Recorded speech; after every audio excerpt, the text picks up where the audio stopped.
Bien, hermanos y amigos, que el Señor les bendiga una vez más. Bien, yo quisiera que meditáramos en una enseñanza de la palabra de Dios en esta mañana, en Efesios capítulo 4. Efesios capítulo 4, versículo 11 al 16. Gracias. Versículo 11 al 16. Vamos a hablar en esta mañana del crecimiento, la edificación de la iglesia. Efesios capítulo 4, versículo 11 al 16. En el contexto, el apóstol Pablo viene hablando acerca del tema de la unidad y de los dones que nosotros hemos recibido como parte de la victoria que Cristo tuvo en la cruz. Y en el versículo 11, él menciona que él ha constituido diferentes oficios dentro de la iglesia para que la iglesia avance hacia la madurez. Y dice el versículo 11, y él mismo, o sea, Cristo, constituyó a unos apóstoles, a otros profetas, a otros evangelistas, a otros pastores y maestros, a fin de perfeccionar a los santos para la obra del ministerio, para la edificación del cuerpo de Cristo, hasta que todos lleguemos a la unidad de la fe y del conocimiento del Hijo de Dios, a un varón perfecto, o sea, un varón maduro, a la medida de la estatura de la plenitud de Cristo, para que ya no seamos niños fluctuantes llevados por doquiera de todo viento de doctrina, por estratagema de hombres que para engañar emplean con astucia las artimañas del error, sino que siguiendo la verdad en amor, crezcamos en todo en aquel que es la cabeza, esto es Cristo, de quien todo el cuerpo, bien concertado y unido entre sí por todas las coyunturas que se ayudan mutuamente, según la actividad propia de cada miembro, recibe su crecimiento para ir edificándose en amor. Dios bendiga su palabra en cada uno de nuestros corazones. Señor, nosotros te alabamos por la muerte de Cristo. Te alabamos por la vida de Cristo. Te alabamos porque fue tu voluntad quebrantar a Jesucristo en nuestro lugar para traernos salvación.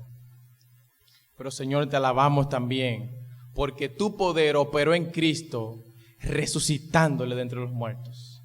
Y hoy nosotros podemos decir que tenemos vida y vida en abundancia. Gloria sea tu nombre, Padre. Y Señor, ahora nosotros vivimos y queremos cumplir los deseos de Cristo. Porque nosotros sabemos que cumpliendo y viviendo bajo la autoridad de Cristo, bajo los deseos de Cristo, nosotros vamos a hallar complacencia en ti, porque tú tienes complacencia en Jesucristo. Y uno de los deseos de Cristo que tu palabra nos muestra con claridad es que nosotros seamos perfectos en unidad y que nosotros avancemos como iglesia hacia la madurez. Y eso es imposible, Señor, nosotros hacerlos sin la asistencia, sin la gracia, sin la sabiduría tuya. Y por eso te rogamos en esta mañana que nos ayudes a ver esto con claridad, que nos ayudes a saber tu voluntad para la membresía y para el crecimiento de la iglesia, y que todo sea para alabanza y gloria de tu nombre. Dirígenos, Señor, y en ti confiamos, en el nombre de Jesús. Amén. Bien, lo primero que nosotros aprendemos de este texto es que el propósito de esos oficiales que Dios ha puesto en la iglesia, llamados pastores y maestros, es capacitar a los creyentes para la obra del ministerio, como lo dice el versículo 11 y versículo 12.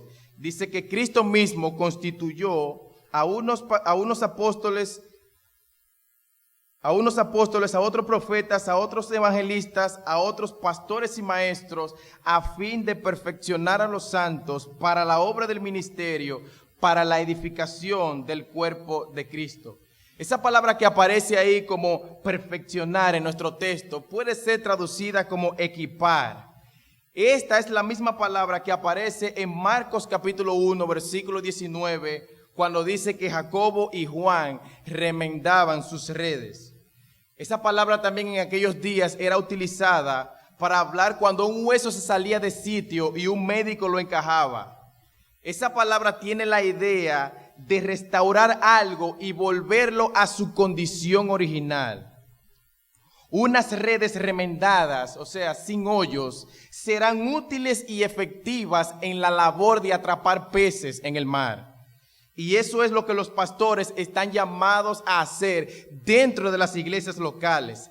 Enseñar a los hermanos la palabra que fue revelada por Dios a través de los apóstoles y profetas para que los hermanos sean más efectivos en el labor conforme a los dones que Dios le ha dado para que cada uno cumpla la obra del ministerio. En el versículo 7, Pablo dice que nosotros hemos recibido de parte de Cristo dones cada uno hemos recibido para el beneficio de la iglesia. Y ahora, a partir del versículo 11, nos dice que Dios ha provisto a la iglesia pastores y maestros que instruyen a los hermanos en la palabra de Dios para que ellos puedan cumplir la obra del ministerio de acuerdo al don que cada uno de ellos ha recibido. Todos hemos recibido dones de parte de Dios, pero todos nosotros tenemos hoyos en nuestras redes. ¿Y qué nosotros venimos aquí a hacer cada martes y cada domingo? A perfeccionar esas redes, a tapar esos hoyos con la enseñanza de la palabra de Dios, para que así nosotros entonces podamos cumplir con la obra del ministerio. Cuando un pastor lo hace todo en la iglesia y descuida la enseñanza de las Escrituras, los miembros de la iglesia no madurarán y por lo tanto no pondrán sus dones en operación. Dice un pastor lo siguiente: la meta de un pastor no es realizar toda la labor del ministerio él solo, sino equipar al pueblo de Dios para la obra del ministerio. Solo se puede lograr esto de manera efectiva mediante una predicación basada en un estudio minucioso. Así que el tiempo invertido en la preparación llevará a una iglesia madura a compartir mi carga, dice él.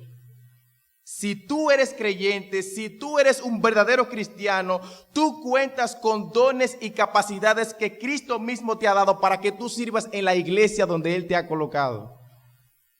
Así como Dios ha capacitado a los pastores para que cumplan la obra del ministerio, así también Dios te ha capacitado a ti para que tú contribuyas al crecimiento de esta iglesia. Piensa en todas las iglesias que existen en el mundo. Dios te pudo haber llevado a otra cualquiera, incluso aquí mismo en Montellano. Pero Él te trajo aquí porque Él quiere que tú seas útil aquí. Ahora bien, habiendo dicho eso, ¿estás tú involucrándote en el servicio y en los ministerios de esta iglesia? ¿Estás tú sirviendo a Cristo en esta iglesia de acuerdo a los dones que Él te ha dado? ¿Saben por qué yo hago estas preguntas? Porque aquí no se está hablando de los dones en el contexto del vacío, no es en el vacío que se está hablando de los dones aquí, es en el contexto de la iglesia y de la unidad de la iglesia. La voluntad de Cristo es que cada creyente pertenezca a una sola iglesia local, no a 10 ni a 9, para que junto con ese cuerpo de creyentes nosotros pongamos nuestros dones en operación para el crecimiento de ese cuerpo y para su edificación. Hay personas que dicen, yo soy una mano y con eso me basta. Pero una mano anda de cuerpo en cuerpo. No, una mano no hace nada. Y si tú quieres crecer en el evangelio, tienes que formar parte de una iglesia local. ¿Sabe por qué? Porque una mano sola no hace nada. La mano tiene que estar conectada dentro del cuerpo para que pueda funcionar como fue diseñada. En otras palabras, lo que estamos tratando de decir aquí es que hay gente que le fascina tener ministerio sin iglesia y eso no es bíblico. Eso no es bíblico. En la estructura de la iglesia y en la involucración de la iglesia es donde yo debo poner mis dones en operación, en una iglesia local. Y una vez más, vuelvo a preguntarte, ¿en qué área de esta iglesia tú estás sirviendo?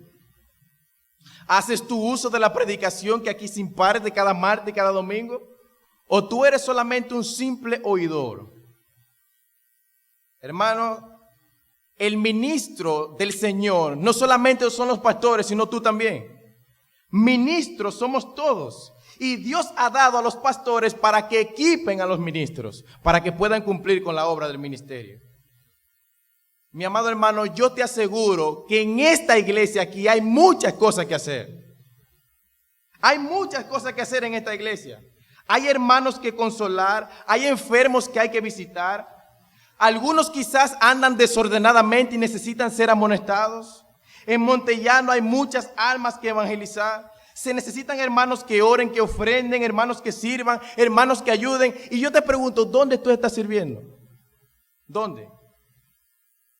En segundo lugar, la meta general a la que avanzamos como iglesia la expresa el versículo 13. Miren cómo dice. Dice el versículo 13, hasta que todos lleguemos a la unidad de la fe y del conocimiento del Hijo de Dios, a un varón perfecto, a la medida de la estatura de la plenitud de Cristo. Lo que el apóstol Pablo está diciendo ahí, lo podemos resumir en una sola palabra: madurez. Madurez. Esa es la meta general que la iglesia debe alcanzar, la madurez, el crecimiento. Lo que Pablo está diciendo es que la iglesia debe crecer espiritualmente.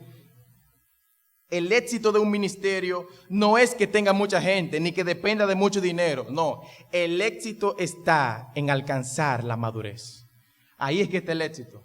Ese es el propósito por el cual Dios diseñó esto. Dios capacitó a cada miembro de la iglesia para que a través de la fiel enseñanza de la palabra de Dios nosotros seamos perfeccionados en la obra del ministerio. El texto nos dice en el versículo 13 que debemos alcanzar dos cosas: la unidad de la fe y el conocimiento del Hijo de Dios. La palabra fe aquí puede entenderse de dos maneras distintas, aunque una está relacionada con la otra. Pablo puede estar hablando aquí del conjunto de doctrinas que conforman nuestra fe, o puede estar hablando de nuestra confianza en el Señor, la confianza que nosotros tenemos en Cristo. ¿Cuál es el significado apropiado entonces para la palabra fe aquí entonces? Bueno, en primer lugar, nosotros vemos que ambas ideas son bíblicas.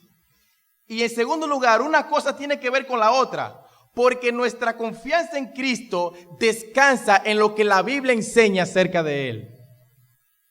Lo que estamos diciendo aquí es que no podemos hablar de tener fe en Cristo en un vacío doctrinal. No, porque la fe con la que nos relacionamos con Cristo es eminentemente doctrinal, porque descansa en las palabras de la Biblia.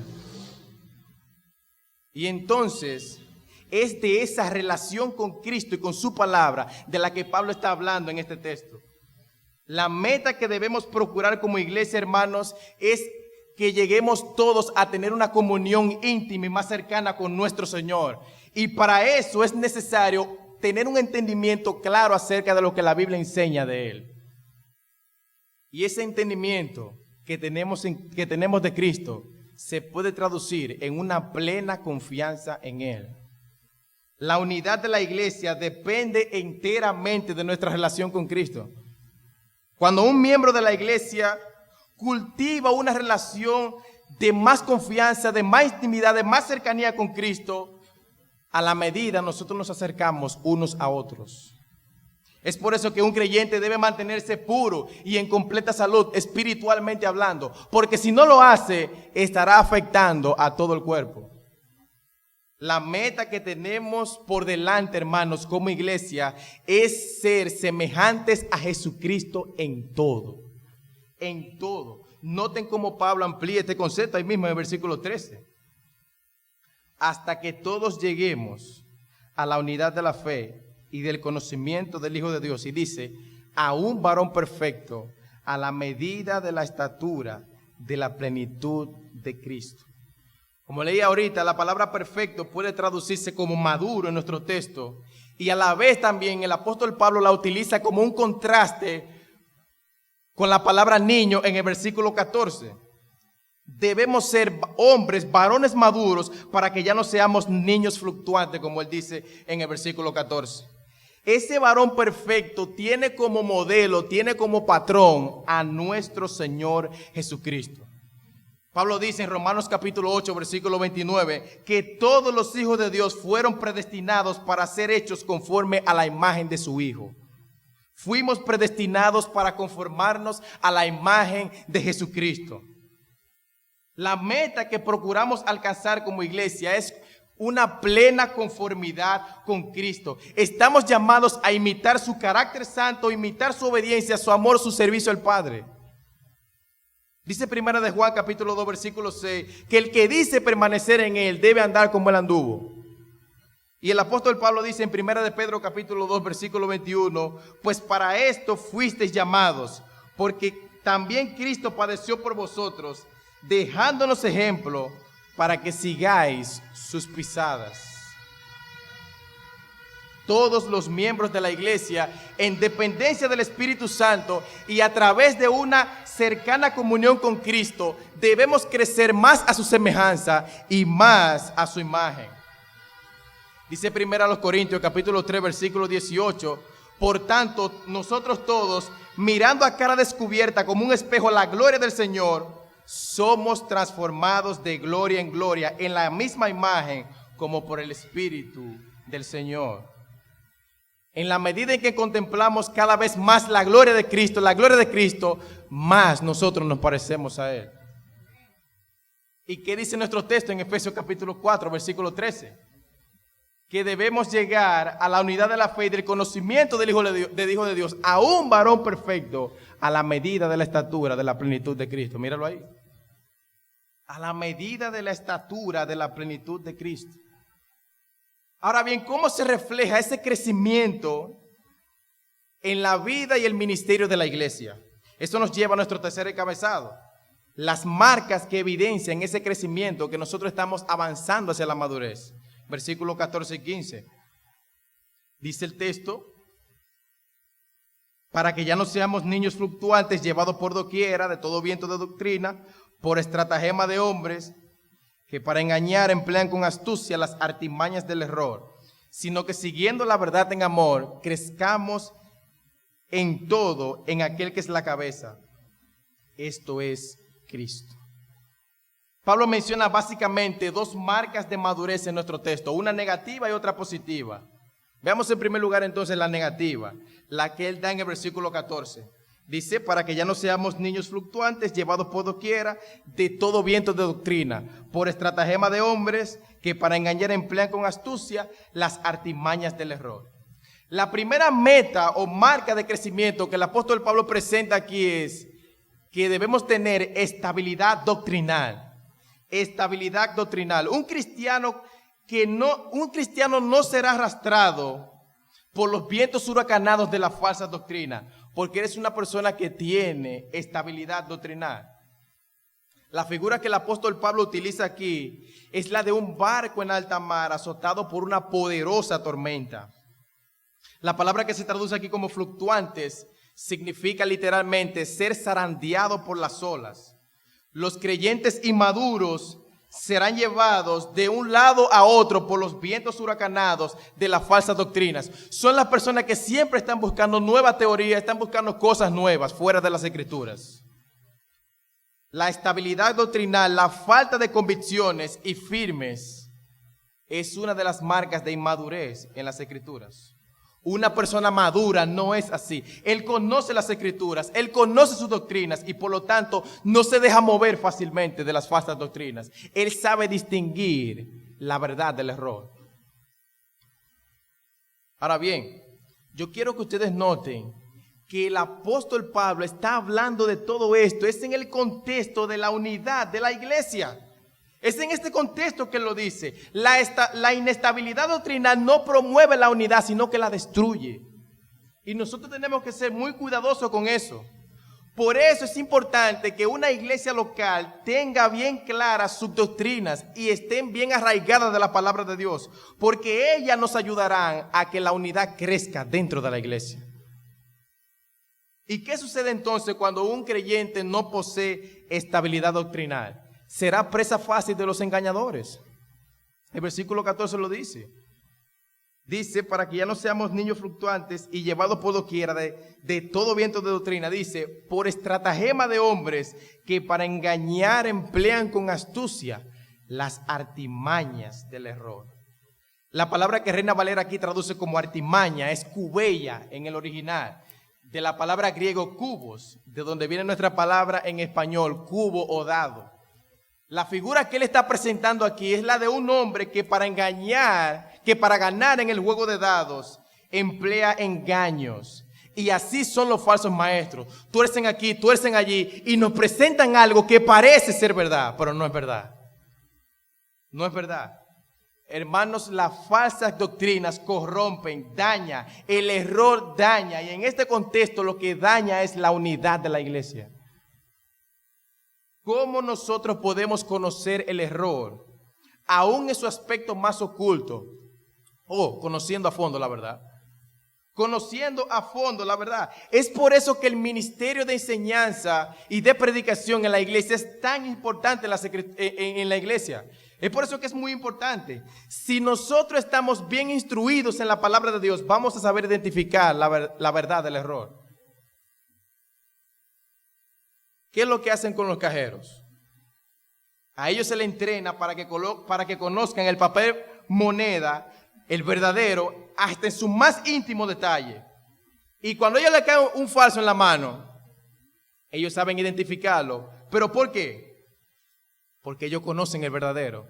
Y porque ellos conocen el verdadero, ellos notan la diferencia. Mis hermanos, nosotros estamos viviendo en tiempos difíciles. Ni tenemos que mencionar cuántas falsas doctrinas andan por ahí. Y más ahora por el internet. Y cuántos falsos profetas y apóstoles hay hoy en día por ahí. Hasta la doctrina de la justificación por la fe, que es la columna vertebral del evangelio, ha sido distorsionada en ciertos círculos teológicos solamente para que encaje con la enseñanza de la Iglesia Católica Romana.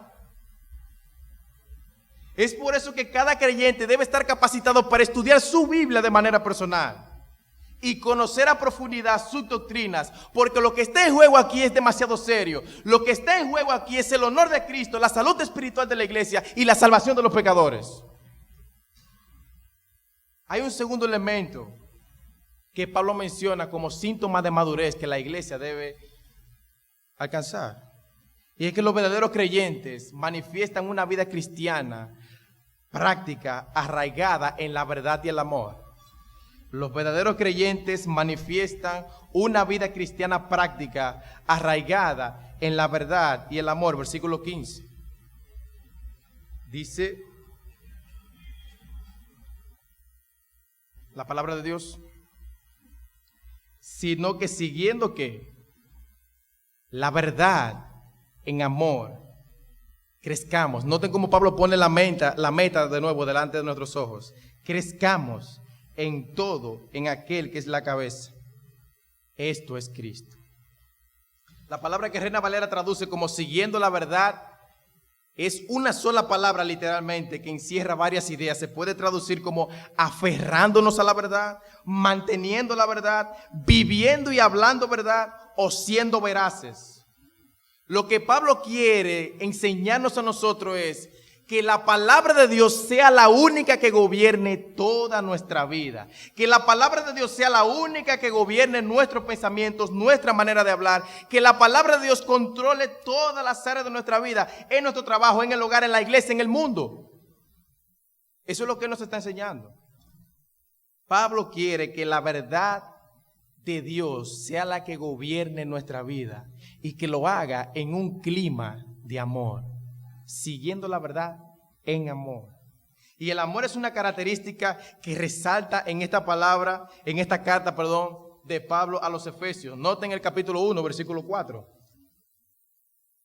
Capítulo 1, versículo 4 dice: según nos escogió en él antes de la fundación del mundo, para que fuésemos santos y sin mancha delante de él. Y dice, en amor, habiéndonos predestinado para ser adoptados hijos suyos por medio de Jesucristo, según el puro afecto de su voluntad. Y en el versículo 15 ahí mismo del capítulo 1 dice: por causa también yo, habiendo oído de vuestra fe en el Señor Jesús y de vuestro amor para con todos los santos. Capítulo 2, versículo 4. Dice, pero Dios, que es rico en misericordia, por su gran amor con que nos amó, aun estando nosotros muertos en pecado, nos dio vida juntamente con Cristo. Capítulo 3, versículo 17. Dice, para que habite Cristo por la fe en vuestros corazones, a fin de que arraigados y cimentados ¿en qué? En amor. Capítulo 4, versículo 1. Yo pues preso en el Señor os ruego que andéis como es digno de la vocación con que fuisteis llamados, con toda humildad y mansedumbre, soportándoos con paciencia los unos a los otros ¿en qué? En amor. Capítulo 4, versículo 15, que es donde estamos. Capítulo 4, versículo 16. Dice, de quien todo el cuerpo bien concertado y unido entre sí por todas las coyunturas que se ayudan mutuamente según la actividad propia de cada miembro, recibe su crecimiento para ir edificándose en amor. Capítulo 5, versículo 1. Sed pues imitadores de Dios como hijos amados y andad en amor, como también Cristo nos amó y se entregó a sí mismo por nosotros, ofrenda y sacrificio a Dios en olor fragante. Capítulo 5, versículo 25. Maridos, amad a vuestras mujeres, así como Cristo amó a la iglesia y se entregó a sí mismo por ella. Y el capítulo 6, versículo 23 nos dice, paz sean a los hermanos y amor con fe de Dios Padre y del Señor Jesucristo. Amor, amor, amor, amor. En toda la carta Pablo resalta esta cualidad. Todos estos textos desde Efesios 1 nos muestran que Dios nos amó en la eternidad, nos amó en el Calvario y que ahora ese amor debe ser mostrada en nuestras relaciones sociales, sobre todo en la iglesia. En la iglesia. La iglesia, mis hermanos, es el fruto del amor de Dios. La iglesia, que es columna y sostén ¿de qué? De la verdad. ¿Y qué es lo que tenemos que seguir? La verdad en amor. La verdad en amor.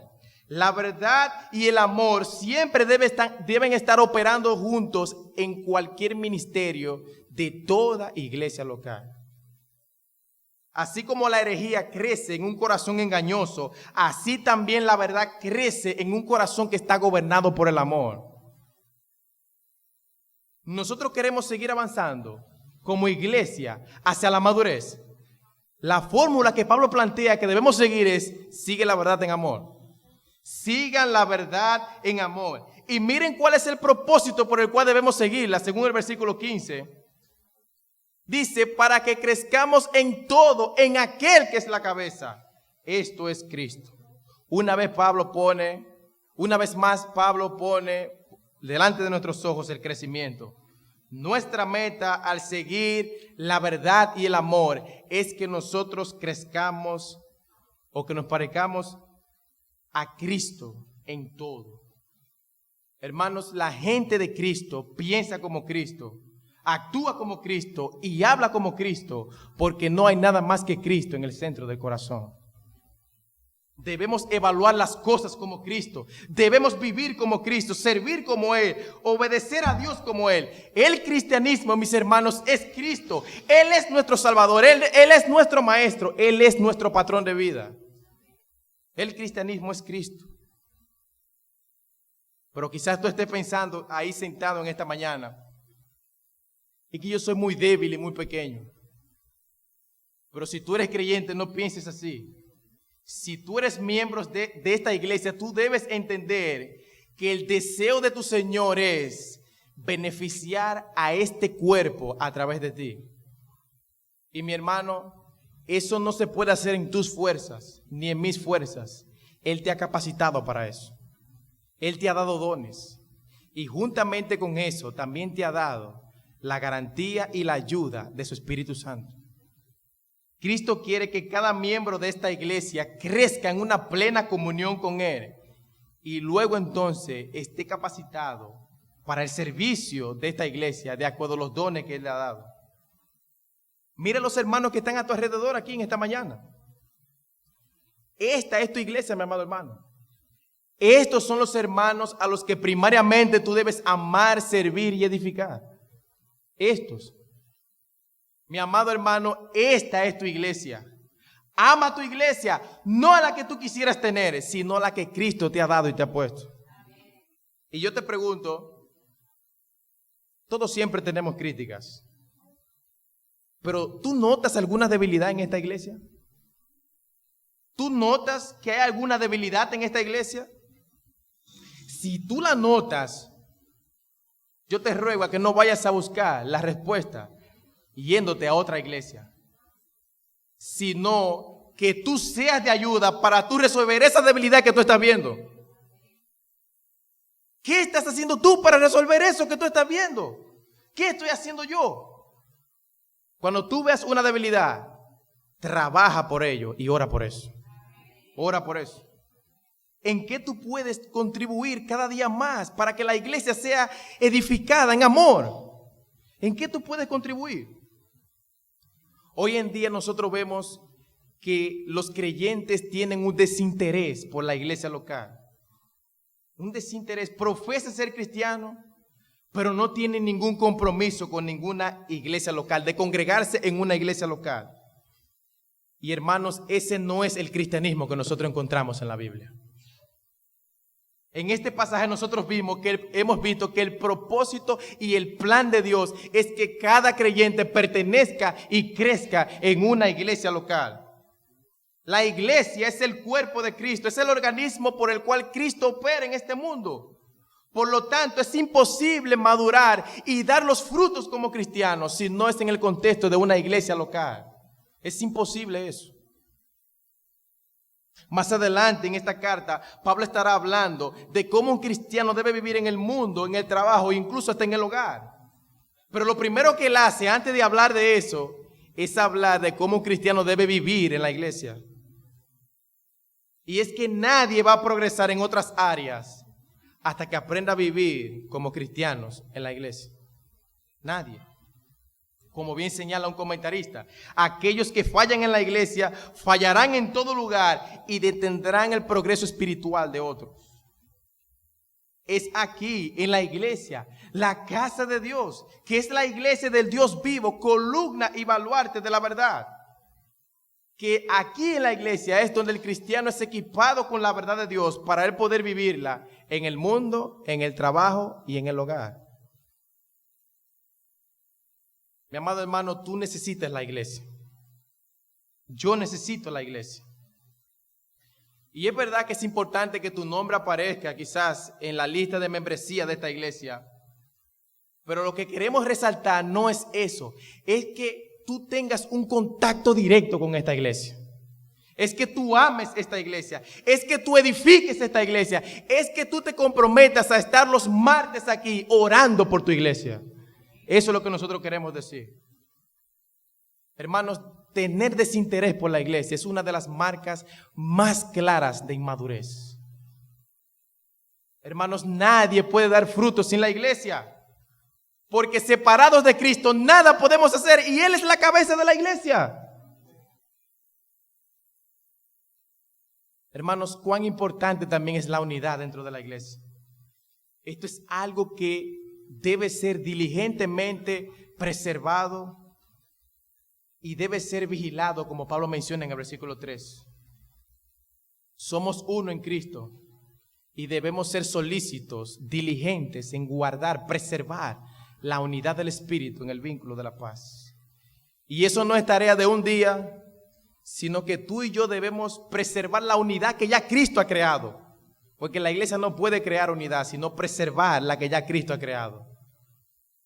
Y eso será así, no solamente hoy, sino hasta que el Señor vuelva. Porque uno de los planes de Satanás es desbaratar y destruir la unidad dentro de la iglesia. Que este mensaje haya sido de consolación y que nos anime a pensar en qué estoy haciendo yo para que la iglesia avance hacia la madurez. ¿En qué me estoy involucrando? Que el Señor les bendiga. Señor, te alabamos y te damos gracias por tu palabra en esta mañana. Señor, hemos visto nuestra debilidad en este pasaje.